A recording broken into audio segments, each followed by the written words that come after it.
Good evening, good afternoon, good morning to each one of you who has joined from different parts of the globe. I would like to welcome all of you to the 9th Career Guidance session as part of the LOBA Explore program on the topic entrepreneurship. I hope all of you are doing well. Now, I really wish to see all of you in person, but looking at the situation, I think this is the best thing which we could probably do. So let me start with my introduction. I'm Fariq Naushad, 2011 CBSE batch. I have 13 years of memories in me about Loyola. I was one among the backbenchers in my class who used to visit the principal's office at least once every quarter. The frequency started increasing towards my 10th, 11th, and my 12th grade. But I was fortunate enough to have at least one of my classmates to assist me in every visit. And I served the school basketball team for 5 years. Speaking about my college days, I was yet another computer science engineer in town. During my early college days, I was not aware of what entrepreneurship means. And so that I couldn't even understand the word like what entrepreneurship means. So the thing is that during my early days, I've never went anywhere near the placement office in my college. So thing is that I was very clear that I wanted to do things which I believed in, and I've even rejected certain placement offers which I've got. My parents were not very happy about it. My parents were not very happy because my neighbors, uncles and aunties were not very happy about it. And I've sold T-shirts to cutlets during my early days of entrepreneurship. Long story short, I've built 2 companies prior to my current company. So one was in the food tech space, which was based in India, and the other one was in the IT software space that is based in Africa. Currently, I'm the co-founder and CEO of Greenic Private Limited. We are trying to solve the problems that is faced in India's agricultural system. I'm also a research student at IIT Kanpur, 2020 batch. It's an honor to be moderating this session. Thank you, organizers, LOBA, Father Principal P.T. Joseph, for giving me this opportunity. I have with me young Vaishnav, who is currently doing his 12th grade in Loyola, our Jupiter Jetsetters captain, a die-hard fan of cricket, who loves to explore places and watch off-road trips. It's a pleasure to have you, Vaishnav, as my co-moderator. Thank you, Fariq. Yeah, sure. So the word entrepreneurship is usually claimed to be the process of building a business, or we usually relate it to names like Jeff Bezos of Amazon, Ritesh Agarwal of Oyo, or Elon Musk of Tesla. All these are very familiar names, very popular names. Who have built billions of worth of assets. Just by following entrepreneurship as a career path. But what I say is, I do have a different viewpoint to it, and to explain further, we have with us 4 of our dear brothers coming from different walks of life who has taken the leap of faith and risk to venture out on their own and who has been breathing entrepreneurship for years. So I would like to welcome the first panelist, Mr. Augustine Chandy, 1984 batch, currently residing at the UK. He is a private equity investor and also an advisor and mentor to multiple startups. Welcome, Chandy. It's a pleasure to have you in this session. Next, we have George Varghese, 1984 batch, currently residing at Bangalore. He's the CEO and co-founder of ET Labs, which is a global software company having millions in revenue. Welcome, George. Next, we have Dr. Saji Salam, 1983 batch. He's currently residing at Texas, the managing partner of Care Ventures Capital, which is an investment management firm based in Texas. He's also an investor in multiple startups across different sectors. Welcome, Saji, to the session. Our 4th panelist, P Vijay Kumar, 1983 batch, currently residing at Trivandrum. He is the co-founder and CEO of INAP. INAP is a global software company that has big MNCs as clients. Welcome, Vijay, to the session. Last but not the least, I would like to welcome each one of you to the session. Father Principal P.T. Joseph, parents, teachers, and dear brothers. So without wasting time, let's move on to the questions and discussions with the panelists. But before that, I would like to request all of you to attend the poll, which has been released. Basically, it has 2 questions. You can just select your option, click on the submit button. So now let's move on to the discussion. So the first question, PV. So just to explain a little more about Vijay Kumar, he's our ex-school leader. He's a debater, an athlete, and an NCC cadet during his school days. His experience in building high-performance teams would be definitely a takeaway for all of us. So Vijay, could you talk about your journey of being an entrepreneur? Sure. Thank you, Fariq, and lovely to be on this program. Let me quickly dive in to the subject itself because I know time is a little short. So after doing my engineering in Trivandrum and my MBA at the School of Management Studies, I didn't have the guts, or like Tariq, you mentioned, I didn't know what entrepreneurship really meant. And it was a natural course to kind of join a company, which I did.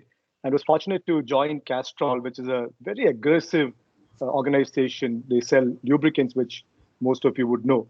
It's been a fantastic experience, but about a year and a half into it, I started to feel very restless. And that's when I started to feel that I wanted to do something my own, largely perhaps given the fact that being on a sales job, the exposure I got was to a very limited function within a large organization. And the desire to kind of understand more, have a play in more of these was, I think, the larger motivating driver for that. After a couple of years, I quit Castrol. There was an opportunity that I was wanting to pursue, which was to set up a fiberglass plant or a downstream unit for a fiberglass plant, which was being set up in Goa. So I stationed myself in Mumbai for a while trying to study it. Very soon, I realized that the capital involved was far too high. The experience called for is not something that my confidence afforded me. And therefore, it didn't look like something that I really could pursue. So I came back, did have Castrol call me back, but I resisted that offer. And for about a year and a half, pursued different opportunities to kind of get started, from plastic blow molding to trying to start a network for homestays to home boats and so on and so forth, many of them. So it was not an entrepreneurship journey that started with an idea and the clarity of this is what I want to do. It wasn't one either that really started off early saying I want to be an entrepreneur, but something that came on the way. And it was more the pursuit of just wanting to do it. And the idea didn't come. So it's after about a year and a half, a friend of mine named Aruna, who was in Mumbai, connected me to UTV, which is Roni Screwwala's company. And they were starting off with teleshopping, which I started off as a franchise for them. And that led on to a few more operations in trading, which I continued for about 3 or 4 years. It was finally in about in 1999 that I got to meet my current partners. These were all people senior to me, people from the IITs, the IIMs, with good backgrounds in education, like Wharton Business School, a lot of consulting experience. The CEO who started at that time was from IBM Japan. So a lot of good academic experience, a lot of good work experience. It was a phenomenal experience to be a part of that team. And that was about 21 years ago. Very happy for the decision to have kind of taken the entrepreneurship route. And how has it helped me? It really has helped me by giving a lot of freedom. And freedom is not really to do the things that you like, because that probably gets harder. As an entrepreneur, you might need to work a lot harder. But it's a freedom to kind of really carve out for yourself the progress of the company, carve out for yourself a culture which you can be proud of, and then eventually have the pleasure of seeing happy faces. And in many ways, spread the values in a group of people, much of those, which is what we learned at Loyola. Let me park there.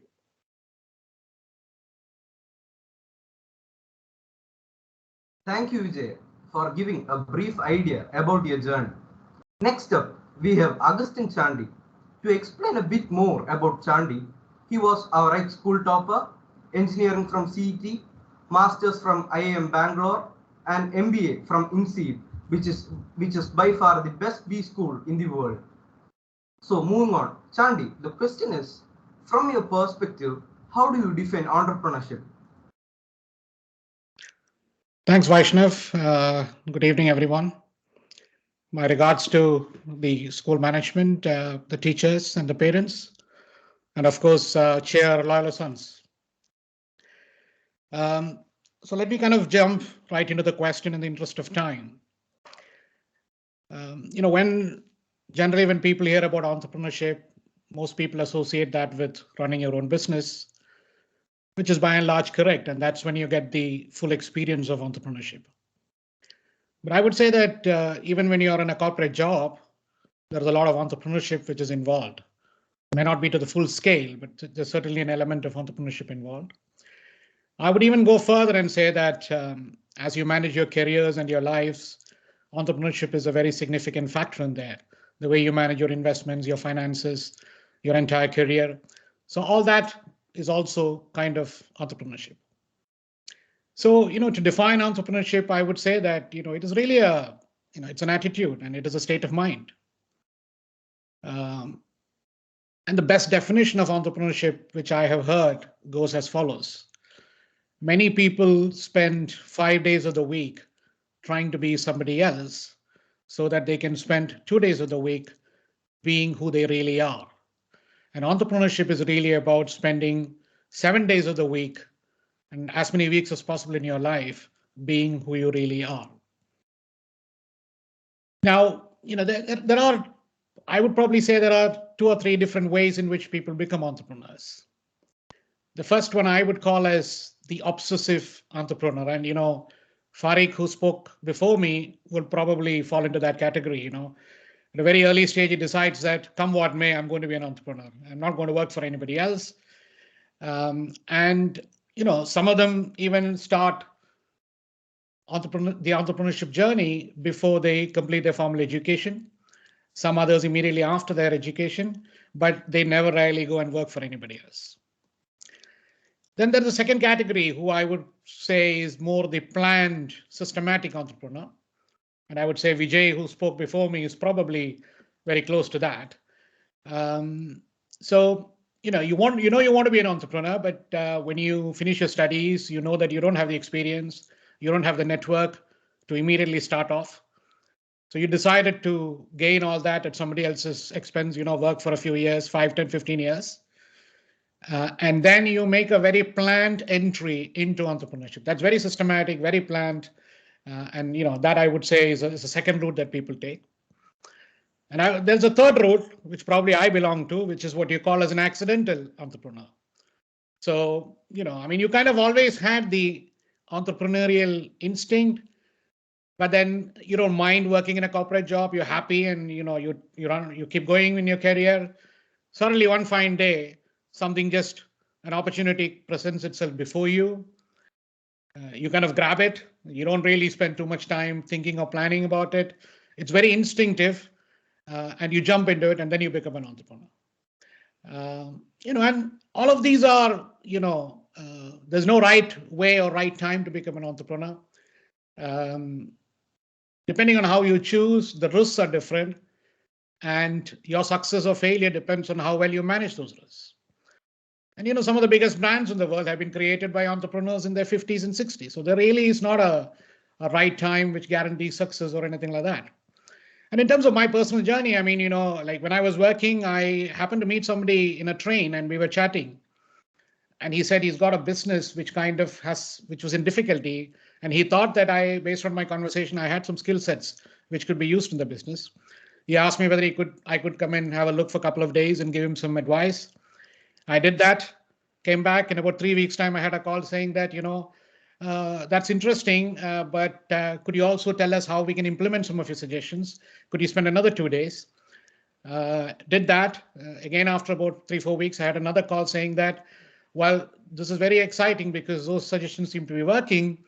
If you're interested, why don't you join up with the business? And the business owner offered that he would part with 50% of the equity to me. And he said, look, whenever we sell after 3-4 years, we can share the profits. So it took me another 3-4 weeks to quit my job and jump into it. Did that. After 3 years, we sold the business. And then I thought that's not a bad idea. Looked for other similar businesses. And over the last 10-15 years, picked up a few, burned my fingers in some, successful in some. And that's really where we are today. So I would say that's kind of my summary definition of entrepreneurship. Thank you. Thanks. Thank you, Chandy. So Chandy, what do you really mean by saying is that entrepreneurship is not just about building a business. It lies in everything. You can be an entrepreneur at your home. You can be an entrepreneur at your workplace. And also the fact that you have mentioned the 3 different stages or the different types of entrepreneurs. The compulsive one, the planned or the passionate one, who's more planned and organized, and the accidental one. Thanks, Chandy, for your insights. So next, let's move to Dr. Saji Salam. I would like to refer him as Street Smart Saji, known for his street smart activities during his school and college days while in Trivandrum. So Saji, how did you transition from being a doctor to an entrepreneur? Yeah, thanks very much, Fariq, for that great introduction. And I think the English language gives us more credit than what we really deserve. So if I translate, the street smart into Malayalam, it would be something like this.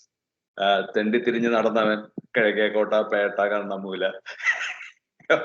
എന്തൊക്കെയോ ചെയ്തു എവിടെയൊക്കെ എത്തി. I'm just messing with you, okay? So but just getting to the question, Fariq, and the answer is also there in what I just said. It is about the personality, So I wanted to be a jack of all trades, but at the same time, I didn't want to be hungry, right? So those days in the 80s, there were just about two career paths. You become a doctor or you become an engineer. You write the entrance exam and you get in. I wrote both the entrance exams and then I got into med school. And I got into med school, so I knew that now I will come out as a doctor, so I won't be hungry.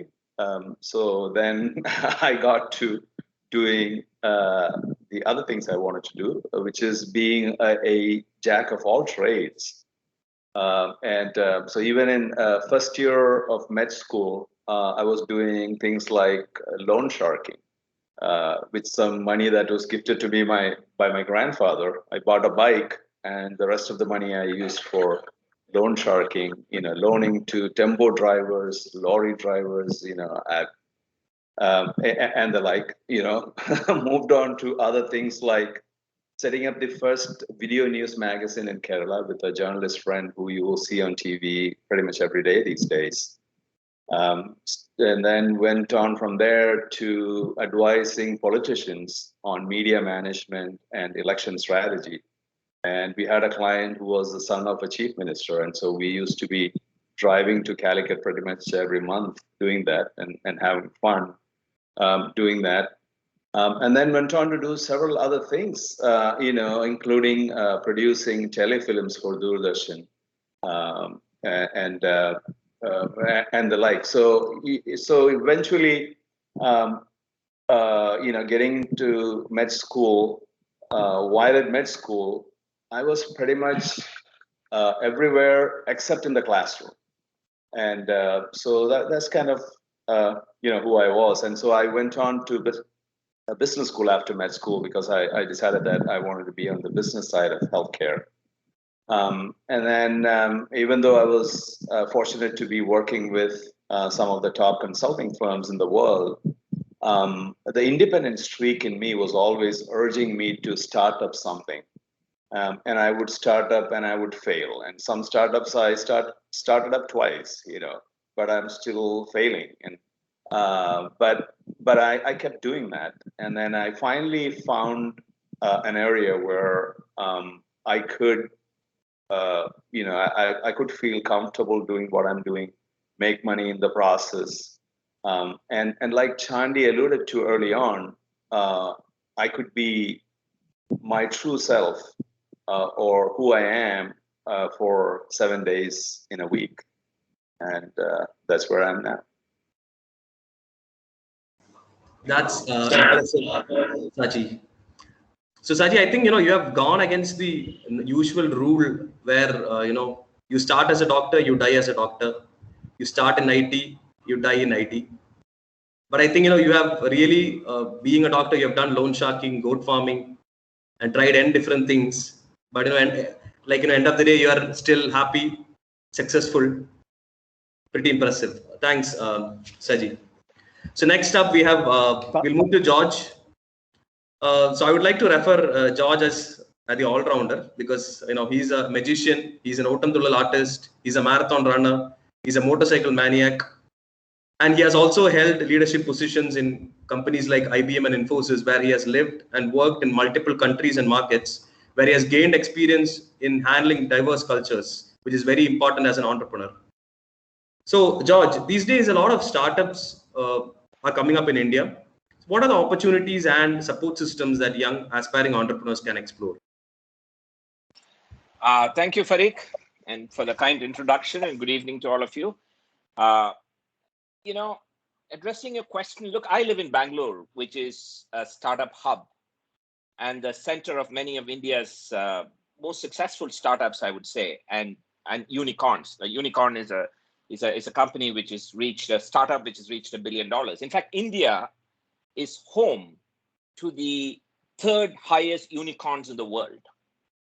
Now, for one, there is capital available, as in there are lots of people willing to put in money to back a good idea.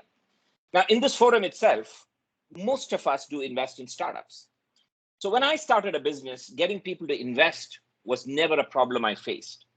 And look, like all other members of this panel, I come from a middle-class family with no business background. Now, secondly, there is mentorship and good, solid advice that is available. And it may not be people you know. I've had many people approach me on forums like LinkedIn just to seek mentorship and advice.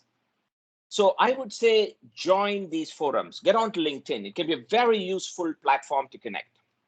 Thirdly, join networking organizations. I remember when I started my business, I joined an organization called BNI, which is an international networking organization, which has chapters in pretty much every major city in India.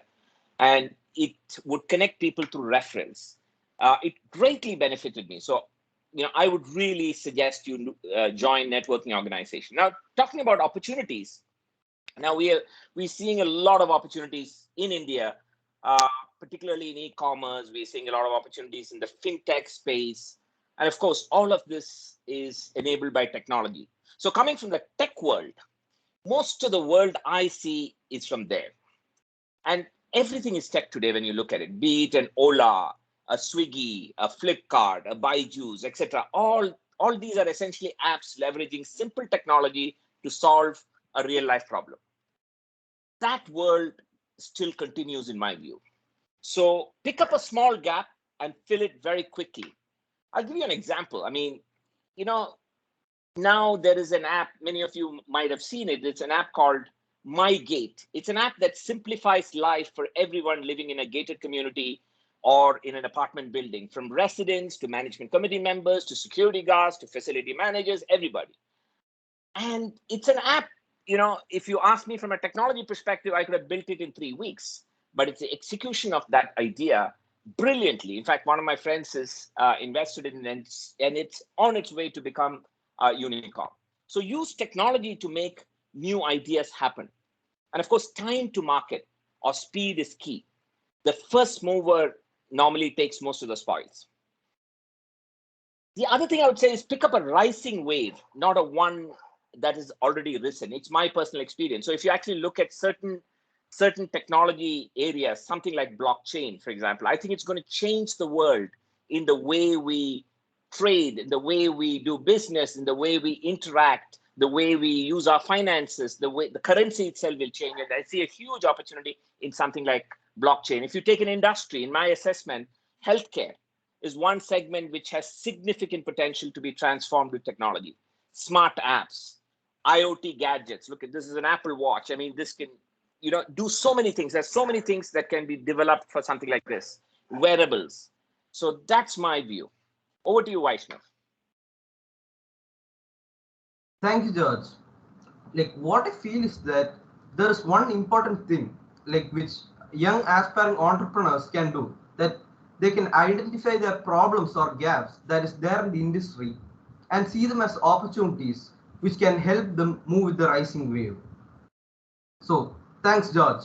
So Chandy, moving on to the next question. What are the characteristics or traits needed to be a successful entrepreneur? Thanks, Vaishnav. I mean, listening to Saji, I think people will think that loan sharking and not getting into classes is an essential characteristic of being an entrepreneur. But I would like to assure you that Saji is an outlier. And while we all have respect for him as an entrepreneur, but in terms of coming back to characteristics, I mean, when you look at entrepreneurs, you can probably see a whole lot of very unique capabilities and characteristics that you can see in entrepreneurs. What I'll try and do is probably touch upon 3 or 4, which I think are very relevant. And these are ones which people can actually consciously work on and develop over time. And I think that'll probably be useful to the audience today. So the first one I would say is pretty much most entrepreneurs. I mean, entrepreneurship is clearly a risky business. And I think entrepreneurs are generally not very averse to taking risks. So they're happy to work with very limited information. And they have the self-confidence to deal with those kind of situations and move forward. They can probably see the end game, but they most of the time they don't know how to get there. But they're not too much concerned about it because they're saying that whatever the journey throws at us, we will deal with it, and they have the confidence to do that. So I think risk-taking is clearly a very, very strong attribute. I think everybody should take risks proportionate to their age and capabilities, and I think that'll prepare them for the bigger risks that they face in life and their careers. The second characteristic I have seen common across a lot of entrepreneurs is the ability to kind of deliver under extreme pressures. Entrepreneurship is a high pressure business. You're juggling a lot of balls at the same time. You're under a lot of stress. And what happens with a lot of people is that when you're put under stress, your thinking becomes very ordinary and very standardized. You lose all the creativity and all that. But I think entrepreneurs somehow are able to still, even under high pressure situations, they are still able to think differently and creatively and come up with solutions for their problems or deal with situations. So that I think is probably, a second characteristic which is very common. A third one I would call as adaptability. And adaptability is also probably very important in any other career. And that's really the ability to be in a completely unfamiliar environment and still give your best.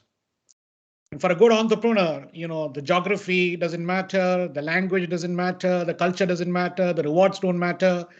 Wherever you put them, they will find a way to do their best.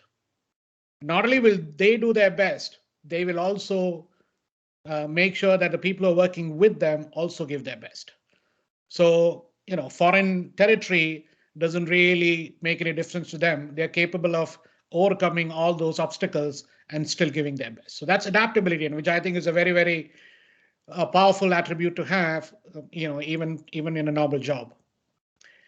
And the last thing, which I think is probably the most important one, which you see in every entrepreneur, is the ability to network and nurture relationships. I think entrepreneurs can actually spot people who they think will be of use to them in the future.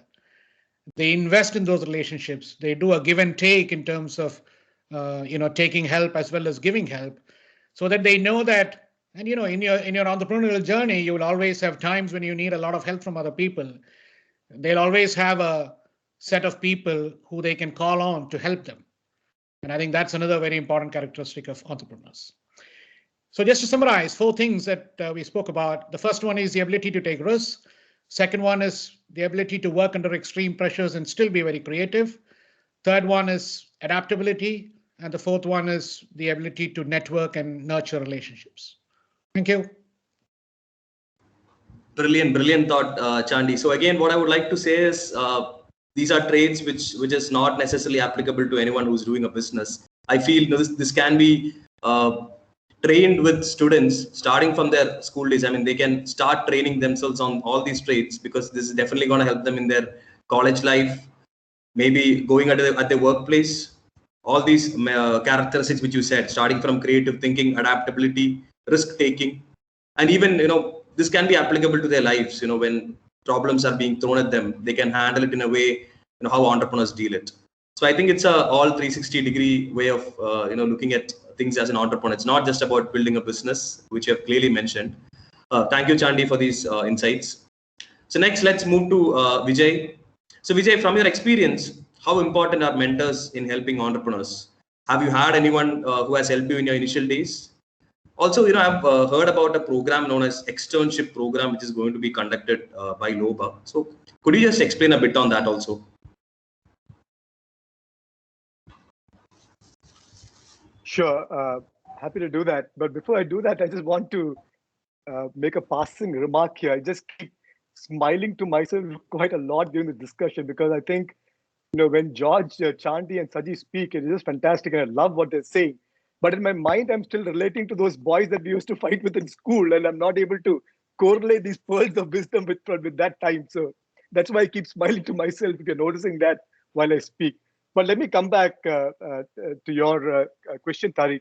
I think what you talked about is about mentors, value of mentors. Have I had any mentors? And you also separately asked about the externship program, which I'm happy to share. To start with, on the aspect of mentors, and I think Chandy talked about that all of us need help at different points from people, which is so true because all of us have our strengths, but we also have our weaknesses. And the advantage of having good mentors is that it really helps us to navigate through some of these weak spots and also perhaps our weak moments. And this is not really only about professional life, it's also for personal life. It's not only for entrepreneurs, but it's just for anybody from all walks of life and all ages. I have been certainly fortunate to have very good mentors. And let me give you an example or two of some of these mentors and how it's helped. Now, you imagine this. Imagine you're running a very modest organization, such as the one that we have in Technopark. What is the chance that you can get a person who is acclaimed to be among the top 25 professionals in the country to come and mentor your business and to guide you? Very unlikely, I would imagine, right? Now, what if this person who is one who has been acting with you in dramas, who's been fighting with you on the football field, who's been sharing your 25 paisa packet of nuts in school, and if he's been with you, Loyola, in that mode, is it possible then? Perhaps yes, right? I'm specifically referring to a classmate of mine by name Shankar Krishnan, who has been a phenomenal mentor. He's on a director board of our company, provides very valuable advice and guidance all the time, which is able to really take the organization forward very, very meaningfully. By the way, he is one of the speakers in the next session of LOBA on October 9th on management consulting, so don't miss that. But let me go back a little bit into what perhaps the Loyolites on this call can relate to and back to my school days. And Saji mentioned this before, and I know Chandy was very studious, but I wouldn't be surprised if George was in the same bucket as me and Saji. But I too was one of those students who was regularly playing truant, very mischievous, often kind of hauled up for creating trouble in class. Very frequently, we used to be taken up to the principal with complaints, and the principal at that time was Father C.P. Varghese. I can see Saji smiling. Was Father Varghese, who was a person who was really a legend and one of the greatest influencers from very many Loyolites. He's been a person who has subsequently also done a lot of programs for teachers and parents on how to bring up children. Now, coming back, each time I was taken with a complaint, Father Varghese used to never make me feel guilty. Instead, he would treat me with a lot of respect. He used to keep telling my parents that through he's mischievous, but he's all right. He's good at heart, and he'll go on to do very well in life. He perhaps was among the very few who thought that at that time, but he steadfastly kind of drilled that into me. He built very strong relationship with every child. He knew every child by name. If I played hooky and didn't do an exam, he would be home that evening. When I'm running at the Central Stadium, he would be there to kind of cheer for me. He would be there to bring banana chips to the NCC camp when we are there at the annual training camp in Pangod. Through all this, he built a very, very strong relationship, which slowly started to kind of be used towards influencing a person to better himself, because now you respect that person, you're prepared to listen to that person. Here's a case of how a truant boy who was pretty much written off as a no-gooder, who could well have been a student who never completed his basic education, with the support of good mentorship, was able to get past all that. So the value of mentorship is extremely, extremely high. And as George mentioned earlier, getting sound advice is available. Getting support is available. And if you're sincere, there is no shortage of help and support in that direction. Let me quickly also talk about the externship program. Tariq, you mentioned about that. This is something which is on cards and perhaps would have been running by now had it not been for the pandemic time. Now, this also supplements in some ways the career guidance programs that we are running. And many of us would have heard about internships. You've heard about summer internships where students take up a very specific assignment for a period of, let's say, a couple of years, and they deep dive into it. The externship is different. It is for school children, maybe for college children, not very popular here, but in a sense, it is something like the internship. It is not as intense. It is much shorter duration. In our case, it's about 5 days. And rather than deep dive into one problem that you work on, you get exposure to the different departments and different functions in an organization in a very friendly environment. Therefore, you're able to learn, you're able to understand that organization to that extent, that industry. You're able to relate as to, is this something that is good for you and something that might be aligning with your interest, and all in an environment of experiential learning. And there's a series of programs that have been planned by LOBA on this externship program, which Sudesh Arvind is driving. And it's got IT companies, it's got manufacturing companies, it's got hospitals, many of them. I'm sure it'll be a great opportunity and something that the students can look forward to. Thank you. Thank you, Vijay. I think externship is kind of a program which is, first of a kind to be introduced. And I'm happy to know that LOBA is the one that is leading it. So Vijay, also I would like to, when you talked about mentors, I was thinking, I had a personal experience myself with the LOBA itself. 6 months back, there was an article which came about me and my startup in Indian Express. One of a LOBA member kind of recognized this. He sent me a message in WhatsApp, say, Fariq, I saw this. Would you be free for a quick chat? He called me back the site. He called me, and we spoke about 1.5 hours. He asked me about what I'm doing, what are the problems in my business, and I said, when I randomly spoke up, majority of the problems that I'm facing. 1 hour down the lane, he cut the call. We thought, we'll connect maybe after 1 month or 2 months. In a 1 hour, and I was added to a group known as a LOBA Batch Ambassador Group. 2 hours down the lane, I got a message from 2 grey hair boys. One of the grey hair boys sitting here, Augustine Chandy and Suresh Arvind. The thing is that, me and Chandy now, looking back now, we have spent around 30 to 35 hours of Google meetings discussing, and, he's kind of mentoring me on decision making. So he knows the business just like how I know my business. So he has dedicated the time. So the reason why I've said this experience is because help is available just within our LOBA network. So I would request, I would take this opportunity to request all the participants to reach out, to all of the people who's available. You can get the message or the number very easily from LOBA or from the school. Speak to us or anyone in this panel, to get any insights or any problems that you face. Yeah, so that is it. Tariq, Tariq, if I can quickly request, if your group is still active and Chandy is in it and Suresh is in it too, can you add me as well? I certainly would want to benefit from their wisdom. Sure. Open, Saji. We will charge you, Vijay, though. For me, it's free. Yeah. So anyway, so before we move on to the next question, I would like to request all the participants to raise their questions in the chat box. I'm sure the chat box would be open for Q&A. We will definitely take up relevant questions towards the end if we have the time. So next, let's move on to George. So George, how do you address the fear of failure, and what can be done to mitigate risks while entrepreneurs start venturing out on their own? Okay, Fariq, I think your question has 2 parts to it. One is fear of failure, and the second is how do you mitigate it? I think for fear of failure, my experience is to act. Don't let fear paralyze you. Act on it, even if you have to pretend that you're brave. One of the greatest pieces of advice that I got is, however bad a situation is, see that the situation is bad, however, believe that it will get better. And that's a very important piece of advice. So when I was thinking of starting my business, I contemplated and thought about every possible thing that could go wrong, which in itself is not a bad thing. However, the fear was paralyzing me from doing anything at all.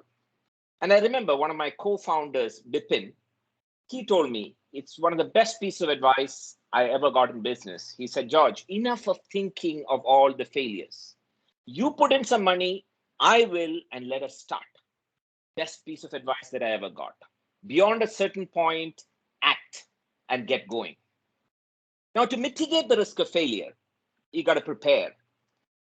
Like they say, luck always seems to favor a prepared mind. So how do you prepare? One, make sure you understand what you're getting into and your motivations. In my case, I understood the business as I had been in that space for over 20 years as a professional.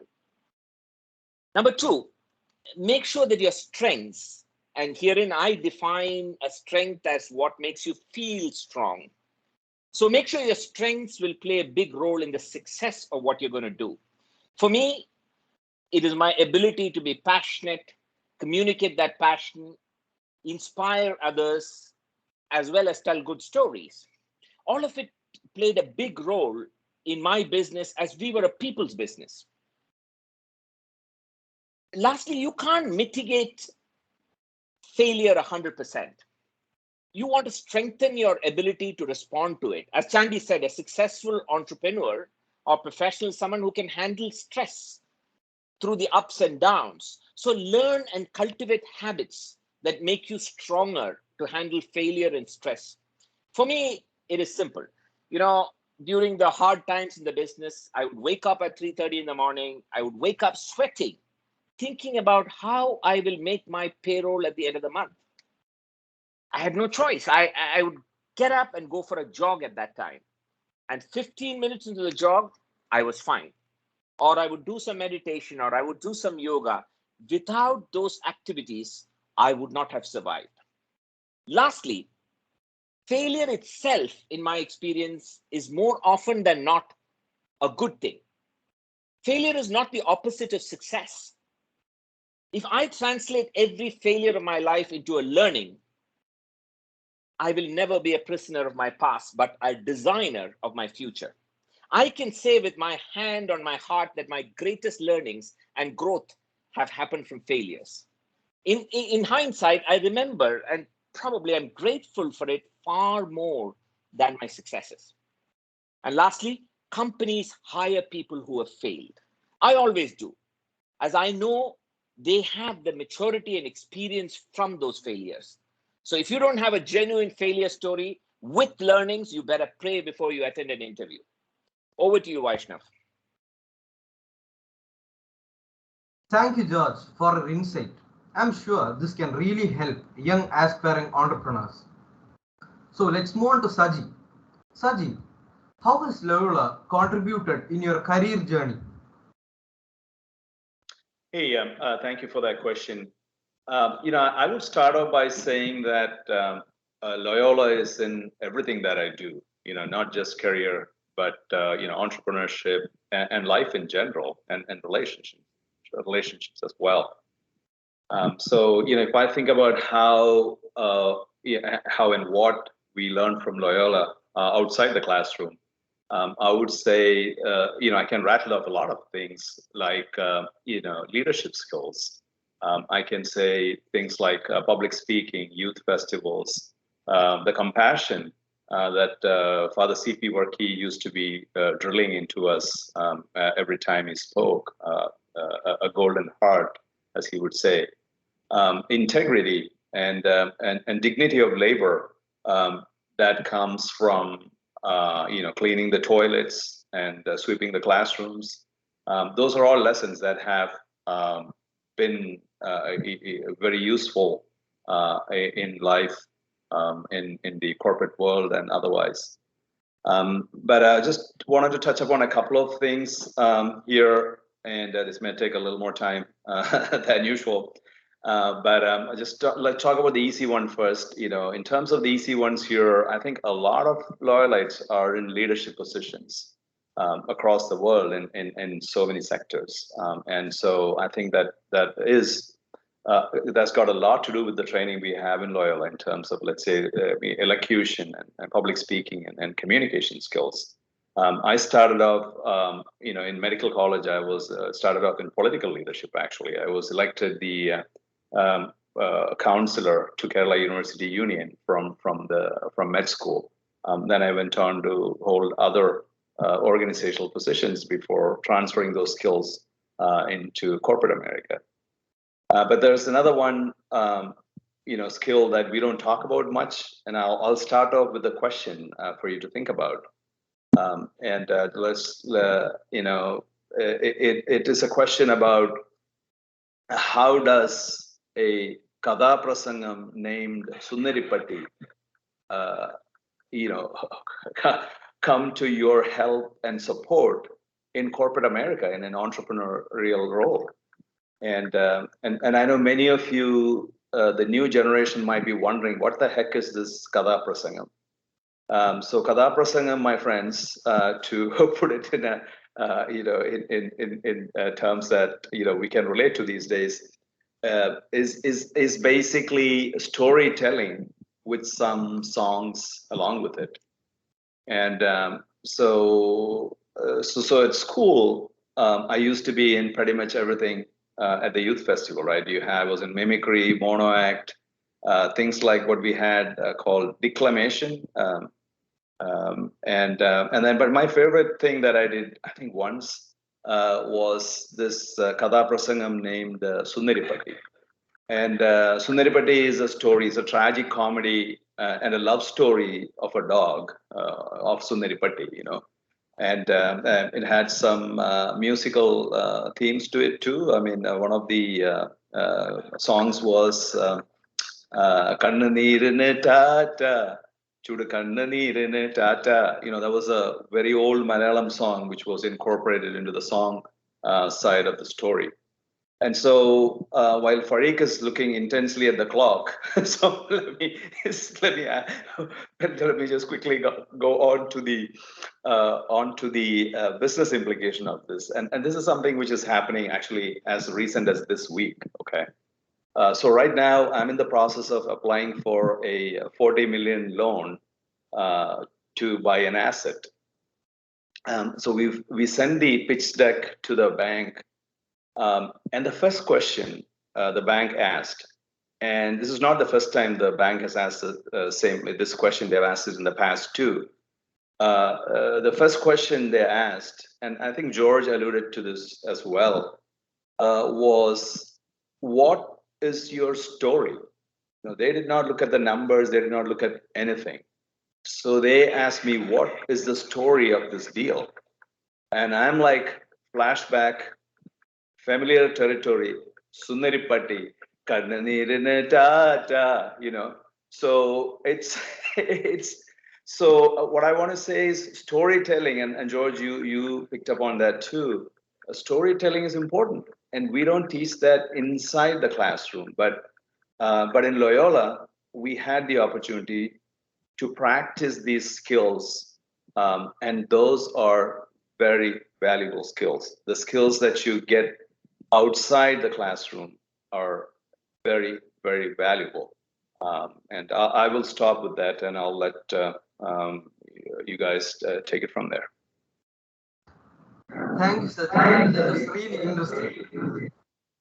So, Chandy, we would also like to hear from you about your favorite memories in school.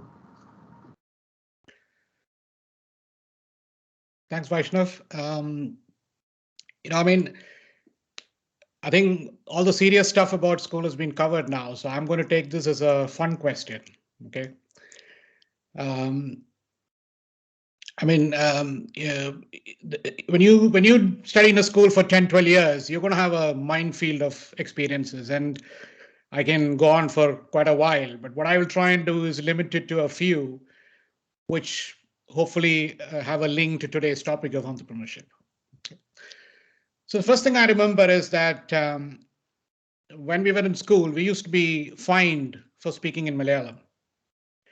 And by that count, I think Saji probably has racked up a fine of about $1,000 now, in my opinion, considering the number of Malayalam words he's used.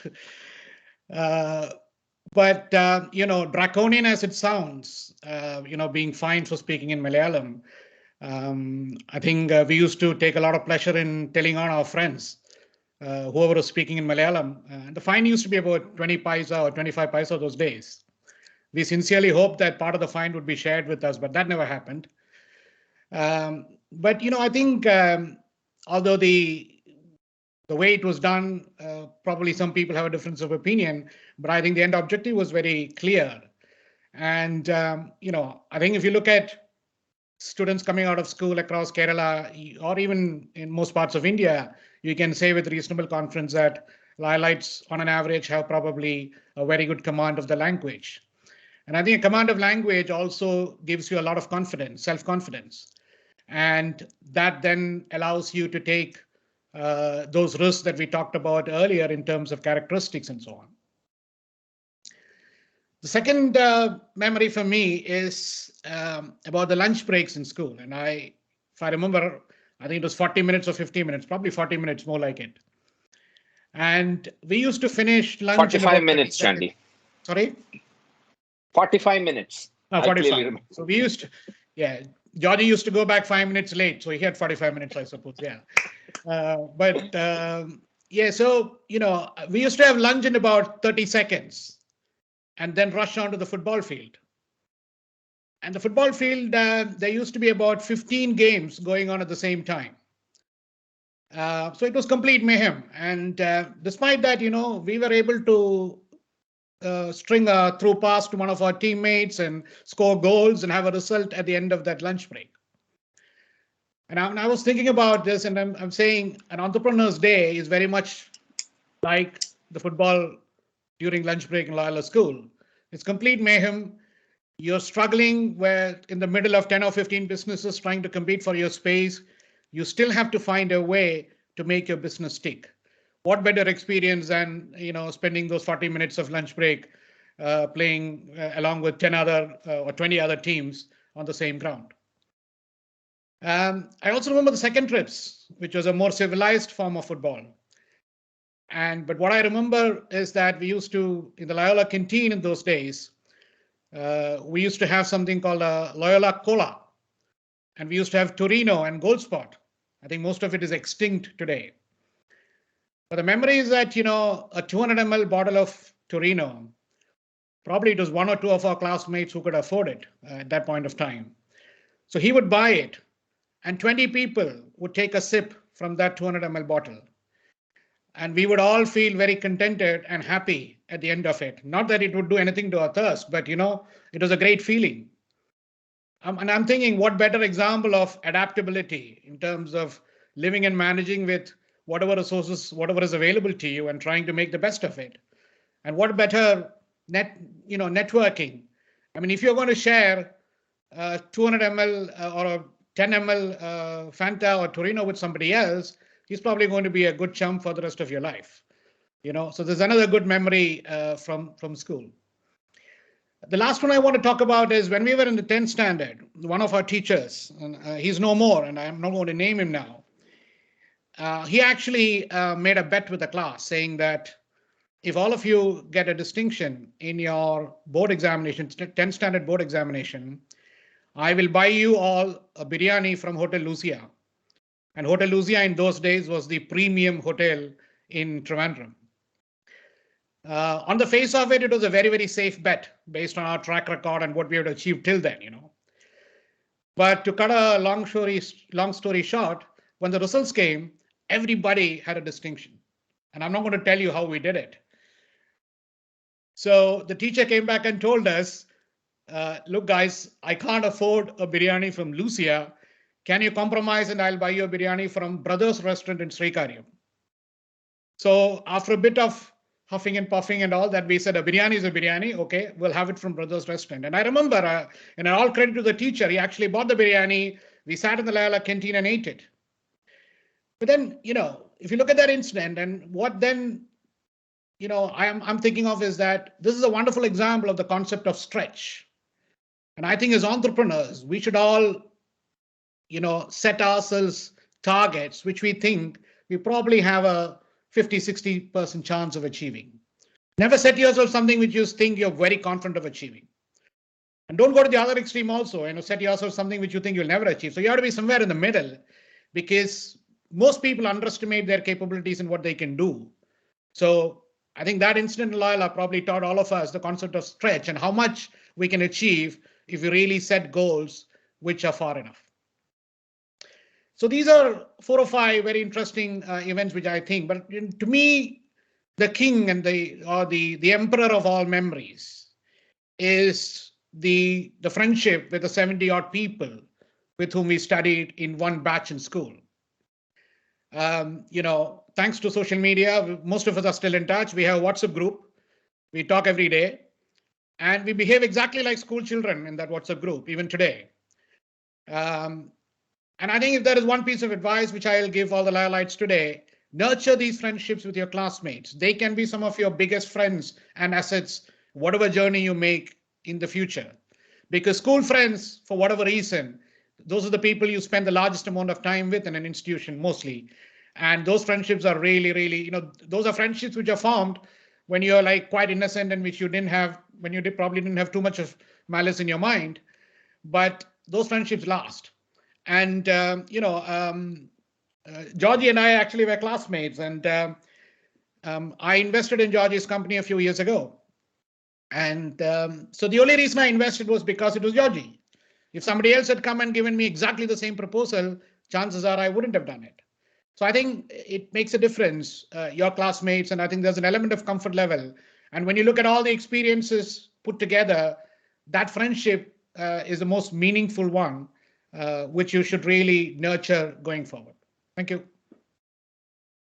Chandy, I should say you really took me back to school, especially the football ground where 30-40 games used to happen, 30-40 balls, 2 goal posts, and 100 people going behind every ball. Especially in our time, we used to have the ice cream soda. So that was the one which was very famous during our time. So thanks, Chandy, for that wonderful. So next up, Vijay, I'm sure you are one among the naughtiest person in school, or at least in your class. So we wish to hear your the funniest and the naughtiest things during your school days.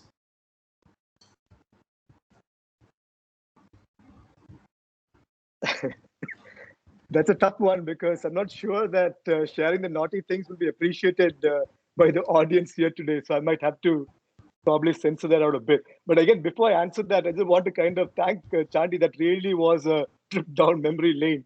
And I recall, I think everything that you said resonates so well, because batch after batch after batch, this will be the story, be it the football ground or everything else. And I recall this Torino, and there was a small packet that we used to get after the NCC parade on a Saturday afternoon. And part of the huge motivation for going and sweating it out 3 hours in the sun was that packet and that that little Torino. But those really were fantastic moments and memories that you brought us back to. Tariq, on your question, well, there are a couple of things I can recall which were crazy. And let me tell you one of those. I mean, everybody likes to play pranks, and I recall, sometimes it can rebound badly. And there was one instance when it pretty much rebounded on me. So I was pretty active in sports, but I was a sprinter. So my events would be 100, 200. I might take the 400. I usually do high jump. So there are only 4 events you can join. But there was this event cross country which was open. So it does not matter. You can take that irrespective of your 4 events. So I've never tried that. But in the 10th standard, I decided I'll just go by to see the event. It was a Saturday, it's a holiday. So I go by to school. And when it was time to start, I thought, why not? I'll also simply run. It doesn't matter. I can also just join. I can drop up whenever I want. So I also just join. Anybody can join. We start off, cross the Loyola school turning. I'm still running. And then I see this cycle shop where they sell cycles. They have cycles on rent, common in those days. So take one of those cycles, start riding cycle, and then patting each guy who's already been ahead of me and saying, hey, bye bye. Do a bit of cycling. After a while, I get tired cycling. Forget this fellow who is not tired running. I am tired cycling. And then I decide I'll come back. So I come back. These guys are still running. I return the cycle. And then I thought, why not do a pretense of being that absolutely fabulous cross-country runner. So I started running back. And then I reached the gate of the school. I'm dead tired. And then I started to run harder because I need to make it look real. This guy's got such a lead. Nobody else is in sight. And this guy who's least expected to be coming there at the start. We have guys like legendary guys like Sajid BR who are fantastic runners. And here's this bloke who's useless, doesn't have stamina, who's coming first. Everybody is shocked. And I come running full speed into the ground. By the time I reach the ground from the gate, I'm dead. I'm dead. But it's okay, right? It's just a prank. So I started to walk. And guess what? I told you about Father C.P. Varghese, a principal who will take none of it. He thought I was acting smart. He thought I was boasting because of my lead. He said, run. And I couldn't walk. I couldn't move. And he said, no, you have to run. I tried to explain absolutely no way. And I recall I had to make that one full round running, which was so very difficult. And of course, finally, after all that I had to go and tell and appease everybody around. Lucky not to get hit by Father Principal. And he took it in good humor that, hey, listen, this is what I did. So that's one recollection of that time. But I do recall that even that little bit was such a torture for me. The other parts, if you really want some stories, but again, I don't think it's appropriate for this kind of a forum. I'm sure Saji will have a lot more. Maybe I could share too. I'm sure George does as well. But some of these, I think we'll probably have to keep it for a different day. Sure. Thanks, Vijay, for that. So guys, I'm not seeing any questions being posted. So I would kind of, recommend all of you to, post whatever questions you have so that, we can take it, because we just have like 1 or 2 discussions that is left. So I would recommend all of you to post few questions, which can be discussed. So George, just, maybe your favorite memories also of school. You don't want to be asking me that, right? So I mean, I would have broken a lot of the benchmarks, right, on the number of times I visited the principal or whatever. But I just want to share something. Essentially I believe that our growth and success come from certain breakthroughs in life, right? And I've had several, so I'm just trying to think through what happened in school. And when analyzing about it, I want to share a breakthrough that I had that was in school in class 7. We used to have a period called LA. LA was what, Literary Association, is that right, Chandy? Yeah, it was called Literary Association. One of those entertaining periods once every week, where students would come and we had to, perform, tell a story or a joke or something like that, right? So at the end of every LA period, you decide who would be the performer for the next week. So when the teacher requested a volunteer for the following week, someone shouted my name. And interestingly, the entire class started laughing, as I had never, ever performed to an audience till then. This is class 7. Now, I felt insulted, but I also felt challenged, and I stood up and said that I would do it. Breakthrough. I came home, I told my mother and my brother. I remember my brother, who's also an ex-Loyalite, my brother taught me a mono act. I still remember it was enacting Bruce Lee's morning routine. It was a very funny mono act. So over the course of the week, I perfected every movement, every tone, every dialogue, everything through continuous practice. And then I came and performed in front of the class, and it was a thunderous surprise to the class and my friends. And of course, there was a lot of applause. Since then, to this day, I've always been on stage, doing well, collecting prizes. That one accidental breakthrough cultivated a love for stage and performances, which I continue to this day. More importantly, from a career perspective, it gave me invaluable skills and popularity at every stage of my career or life, be it making friends, selling to clients, or charming girls. I still remember in New York, I even got free drinks after doing a magic performance in a bar. Mr. Murthy, who's the founder chairman of Infosys, when I joined Infosys, he invited me to his house to perform for his kids. So did Nandan, another co-founder. So it helped me to build very valuable personal relationships with them and many others who became my mentors and friends. Most importantly, this breakthrough gave me this much needed confidence and competence to speak in front of people, communicate clearly, like I said, sell to clients, inspire people, and like what Saji was saying, tell stories. If there's one skill set that's so important to develop, is how to tell stories. Now, all of it are among the most useful skills I found in myself as a professional as well as an entrepreneur.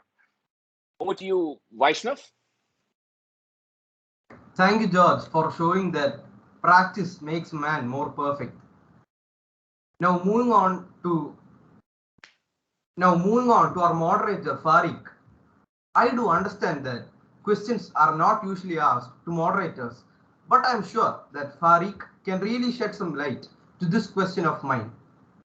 Like, Fariq, what kind of courses are available for young aspiring entrepreneurs? Like, does an MBA help them? Thanks, Vaishnav, for this, for giving me an opportunity to answer one of the questions. I'll try to define it in a way based within my capacity. So what I would say is, Vaishnav, I could say that there are pretty much like 3 stages which can be usually followed by early stage entrepreneurs. But I am sure there is much more beyond that. But due to the interest of time, I'll just at least go through the first 3 stages. As you asked, doing an MBA, would it help or not? I would say yes. It would help you to understand the basics of what a business is. At least get familiar with the terms that is used in business. For example, if you hear a word marketing, so at least you know from that point what marketing means. So to that perspective, I would say yes, doing an MBA can help. But apart from considering my college days, where I had career options, there were no much courses that were available specifically for entrepreneurship. But now if you look at it, it's not the case. Even in India and abroad, you can see multiple courses that is available, like specializing MBA in entrepreneurship, venture development, innovation. So now and especially colleges which have a startup cell where they encourage entrepreneurs and give them ideas, help them convert to products. So I think the situation is much more evolved, considering my scenario. And then after that, like if you have gained a first level experience of what entrepreneurship means, or the basics of what the startup ecosystem does, the next stage I would say there is incubators. Incubators are organizations that actually helps entrepreneurs, early stage entrepreneurs, to convert their ideas into products, and they give them the exposure to what they are lacking. Basically, if I am not good in technology, but I know I'm strong at every other aspect, they would help me connect with mentors who can actually identify the gap and kind of help me where it is required. So that is a stage where incubators come in place. I would say an example is Kerala Startup Mission, which is part of the Kerala government, where they help entrepreneurs in scaling their business, converting idea to products. And once that is covered, I would say there are a lot of business competitions that is being conducted by bigger companies like Infosys, Tata Group, where you can go with your idea, kind of validate your idea, and probably you can get free money there. It's known as grants. You get competition prizes like 1.5, 2 lakhs, 5 lakhs, 10 lakhs, even 50 lakhs, which can give you free money, without giving any equity or shares of your, and you are not liable to anyone, which can help you in your in your early days, I could say. But overall, what I would say, Vaishnav, is it's like books and reality is kind of different. So like what you learn in books is not reality. So my school of thought, I would say, is jump into the well, use your knowledge, kind of figure out to get out of it or survive there. So that is the only action, as all our panelists said. That's how entrepreneurs are. So that's it, Vaishnav, from my side. Thank you. Thanks, Fariq, for giving us an overall idea about the courses as well as the stages in entrepreneurship. I'm sure this will really help the young ones. Now we again move to Chandy. Chandy, as an entrepreneur, how do one decide whether an idea is worth taking forward or not? Thanks, Vaishnav. I mean, I actually think all ideas are very good. And, where ideas fail is obviously not as much at the idea stage, but after that, whether it is at implementation or, after that. I mean, I think the first measure of whether an idea is good or not is about how much confidence the entrepreneur has in the idea. Generally, we would expect entrepreneurs to be absolutely passionate about their idea. They would be totally in love with their idea. The idea should keep them awake at night. The idea should put a spring in their step when they wake up in the morning. It should energize them, and they should wholly and truly believe in the idea. So if the entrepreneur is not 100% confident about the idea, probably the idea is not ready. Okay, so that's the first point. The second point I would like to mention is that, when you think of an idea at the beginning, at the initial stage, and then eventually when you implement that, most of the time what you implement is very different from what you originally thought about. So the idea actually goes through a journey of transformation. So no matter how much the entrepreneur is in love with the idea, the entrepreneur should also be prepared to tweak the idea to make it fit for market. And I think if the idea has gone through a process of tweaking and evolution, chances are that idea is pretty good. So then the question is, how do you tweak and take the idea through the evolution stage? And that's where I think all the panelists have talked in detail about mentors. You talk to as many people as possible. Talk to everybody who you are confident will not steal your idea. Okay, so talk to peers, talk to friends, talk to teachers, talk to parents, talk to mentors, talk to other businessmen, talk to domain experts in the area that you want to pursue your idea. Talk to everybody, take their inputs and use those inputs to tweak and modify your idea to make it fit for the market. So if you go through that evolution process, and then your confidence in the idea will also be very good, then it's about implementation. Of course, a lot of things can go wrong in implementation, but I think the idea would have reached a stage where you can by and large classify it as a very good idea. Okay, thank you. Thanks, Chandy. I'm sure that evolution would work for many young aspiring entrepreneurs. So, due to the interest of time, we would just wind up with the last discussion with Vijay. So, Vijay, what's your message to our brothers in Loyola? Thanks, Tariq. This has been an interesting session. I enjoyed listening to what the other speakers said. And on the subject of entrepreneurship, it certainly is a great option for people who are looking in that direction. There certainly are considerable risks involved, but the upsides are pretty limitless. If you're sincere and persistent, surely success will follow as well. And the joy or the freedom to kind of shape the course of things is something which I think is very exciting. So for those of you who are looking at entrepreneurship as a career option, it's certainly something which is absolutely worthwhile. I'm going to just take a quick minute to recall a passage in our school diary. There's something I learned by heart back then, which I remember. And it goes like this. It says, India will be what we are. Our thoughts and actions will shape her. Born of a fruitful womb, we are her children. Little bits of India of today, and yet also the parents of India of tomorrow. If we grow big, so will India be.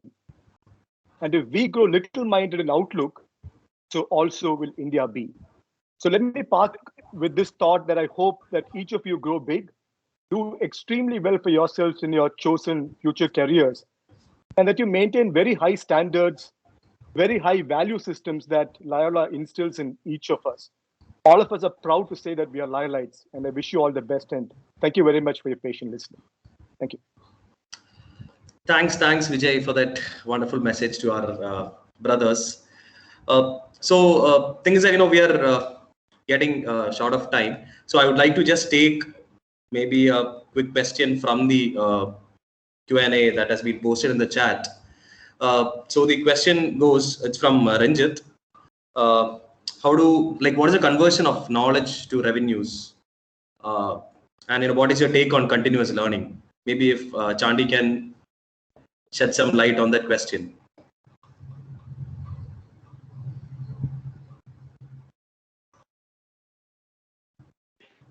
Right. Thanks for the question. Conversion from knowledge to revenues. I wish there was a formula for that. I think, you can have all the knowledge in the world and you can still have no revenues. Sometimes, revenues come first and knowledge comes after that. It's not, none of this is a very sure shot relationship. I think for revenues to happen and profitable revenues to happen, a lot of things have to fall in place. Knowledge is certainly one component of it. I think we have probably talked and covered a lot of the other aspects related to that in terms of what you need. Even luck also sometimes plays a part. You have to be in the right place at the right time. So entrepreneurship is not about having a very structured, planned approach to something, which therefore guarantees a result for you. It doesn't work like that. It is not about studying very hard for an examination and then you know that, okay, if I study hard, I know I will get high marks. Okay, but entrepreneurship is not like that. There's so many things which can go wrong, and a lot of things are not in your control. So I would think that while knowledge is one component, lack of knowledge or having a lot of knowledge does not guarantee anything in terms of revenue or success from an entrepreneurship perspective. Okay. Could you remind me the second part of that question, Fariq? Continuous learning. Well, the obvious answer is, even when we're sitting in this panel discussion and talking, we're all learning from each other, and it's not a conscious process after some time. It happens. And I think once you pick up, as you move along your career, you will pick up that skill where, you know what to learn and you know what you don't want to learn. When you talk to people, when you listen to people, there are a lot of things that you register. I was teaching business to students in the equivalent of the 11th standard here in the UK. So they had a course in business studies as part of their school curriculum. And what we used to do in that course is that the students actually had to form a company and they had to physically develop a product or a service and then trade in it for about a year and actually, do a P&L and do a balance sheet and file tax returns and everything at the end of that 1 year, which gives them a full-on experience of business. And we used to go there as business advisors trying to tell them, this is probably the way to do it. And I find that even at the end of that session, after probably having been an entrepreneur for 15, 20 years, I still learn a lot. I think it's a very no-brainer. I think you always have to be willing to learn. But like I said, as you gain experience, what you want to pick on, what you want to keep aside. So your learning becomes a lot more selective and a lot more relevant. But yes, continuous learning is an absolute necessity all throughout your life, no matter what your career is or what you end up doing. Just to add to that, a quick little thing. We talk about learning, but equally important is unlearning, because we pick up things along the way, and which we think is right, and that at some point we need to be able to let go. And for me, the biggest lesson from my experience in the consulting world is that no one is indispensable, which was not how I grew up as a doctor, right? I mean, in med school, the thought process was very different. You are the center of the world. You're the center of the life for all these patients. That's what we grew up in med school. But coming into the consulting world and the business world, I met so many people, really, really smart people, and they didn't have a lot of what we call knowledge, as we describe as knowledge that is measured by marks and grades and all that. So I don't want to go into a lot of that, but just a quick note there. Yeah, Chandy, Saji, I think it makes sense. So just a request before we wind up to all the participants is that do not take entrepreneurship too personal, because success is not basically crafted or designed for everyone. So what ultimately matters is like, if you're doing things what you love, even if it's doing a business, even if you be a singer, or even if you're being a doctor, lawyer, engineer, whatever it is, be happy in what you're doing. Make sure you do things what you love. As Sir Steve Jobs said, stay hungry, stay foolish. So I think that. So we can, it's by the interest of time, I think it's time to conclude. So I hope all the participants have benefited from it. We are definitely waiting for your feedback, which is one way we are conducting the polls. Or if there is anything more which we could do or improve better, I request all of you to write to us at explorelobba@gmail.com. So in a way we can. Fariq, sorry for interrupting you. If you have a couple of minutes, since parents and teachers are in the audience, I just want to kind of just share probably a minute in terms of what is the role that parents and teachers should actually play in the life of an entrepreneur. And I think that's probably a very, very important topic. And if with your permission, if you give me a minute, then I'll try and quickly just run through that. Sure, Chandy, please go. So ahead. It's a tricky thing trying to talk to parents and teachers here, but what I wanted to say is that the immediate family, as well as the extended family, which includes teachers, mentors, peers, and all that, they're an absolute crucial factor in the success of any entrepreneur. We have heard things like families turning around and telling entrepreneurs, you don't have the skills to be a businessman. In our family, nobody has ever done business, so you shouldn't be doing it. You will destroy the entire fortune of the family by doing business. They even sometimes go to the extent of saying that you won't even get a good marriage if you're a business guy, And I think all these things actually create a conflict between the entrepreneur and the family. And I think what the family should try, and the larger family should try, is to maintain the channel of communication with the entrepreneur and be supportive and, try and be a positive influence. Because if you reject them outright, they'll probably switch off and they'll stop communicating with you. So what you really want is to support and encourage them so that they will come and talk to you about their challenges, about their problems, about their achievements, and then you're in a position to positively influence what they're trying to do as an entrepreneur. So I think that's a very important takeaway. Second thing I would say is that, sometimes parents and teachers tend to underestimate their children when they try to become entrepreneurs and in terms of their careers. And I would always say that let them do what they like to do. Your role is more supportive and encouraging and giving them the information. And I think if somebody wants to be an entrepreneur, support them and encourage them, but encourage them also to talk to several other people, get all the inputs, vet their ideas, manage the risk, and then move forward. And, even in this panel, there are people, whose families have never had entrepreneurs. We are probably the first ones. So it's not something, somebody has to do it for it to be the first one anyway. So I think, therefore, teachers and parents have a very, very important role. And I'll also allow them to take small risks from the time that they're young. Because otherwise, if you're going to protect them, how long are you going to protect them? And one fine day, they will just go into the wide world and all the risks will land on them and they won't know how to deal with it. It is better that from a younger age, they are exposed to some pressures and some risks so that progressively, as they grow up, they are in a much better position to deal with their careers, whether it is entrepreneurship or not. Right? Thank you, Fariq. Appreciate that, Chandy, for pointing out these relevant points. So a big thank you to all the panelists, Saji, Augustine, Vijay, George, for your time.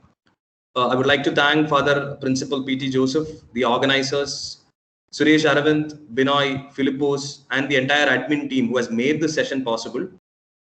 And last but not the least, thank you to all the participants for being involved in the session. So I would request all of you to stay tuned till October 9th for our 10th career guidance session on the topic management consulting. So that's it from our side. God bless you all. Cheer Loyola sons. Take care. Thank you. Thank you, Fariq and Vaishnav. You guys have been great too. Okay. Thanks for all this. Thanks. Thank you all. Bye.